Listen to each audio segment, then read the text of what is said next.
Complacency का क्या मतलब होता है, ये आज की इस वीडियो में सीख लेते हैं। कंप्लेसेंसी का कई तरीके से इस्तेमाल किया जा सकता है। एक तो किसी चीज़ की शालीनता को हम कंप्लेसेंसी कह सकते हैं।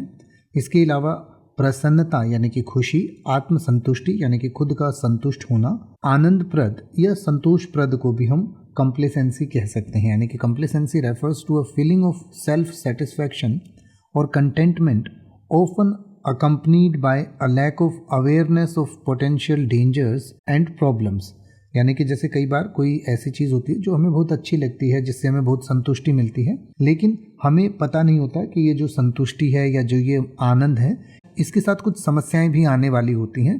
तो उस चीज़ को कंप्लेसेंसी कहा जाता है। यानी कि जब कोई संतुष्टि या कोई ऐसी चीज़ होती है पर उसके साथ कुछ डेंजर्स, कुछ आने वाली समस्याएं भी जुड़ी रहती हैं, तो उस अवस्था को कंप्लेसेंसी कहते हैं। It describes a state of being overly comfortable और satisfied with one's current situation leading to a reluctant to make changes और इम्प्रूवमेंट। यानी कि जब कई बार कोई व्यक्ति बहुत ही ज़्यादा संतुष्ट हो जाता है कि अब उसके साथ कुछ बुरा हो ही नहीं सकता, तो उस अवस्था को कंप्लेसेंसी कहा जाता है। और उसमें जो व्यक्ति है इम्प्रूवमेंट को इग्नोर करने लग जाता है या कुछ आगे नहीं बढ़ता और फिर वो एकदम से पीछे रह जाता है, तो ऐसी अवस्था को कंप्लेसेंसी कहा जाता है। इसको और डिटेल से अगर आप पढ़ना चाहें तो आपकी स्क्रीन पर दिया गया है, आप पढ़ सकते हैं और इसको और बेहतर तरीके से समझ सकते हैं।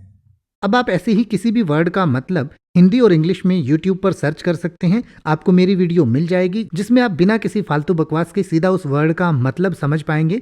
तो ऐसी ही वीडियोस को देखते रहने के लिए चैनल को सब्सक्राइब करें और बेल आइकन को प्रेस करें।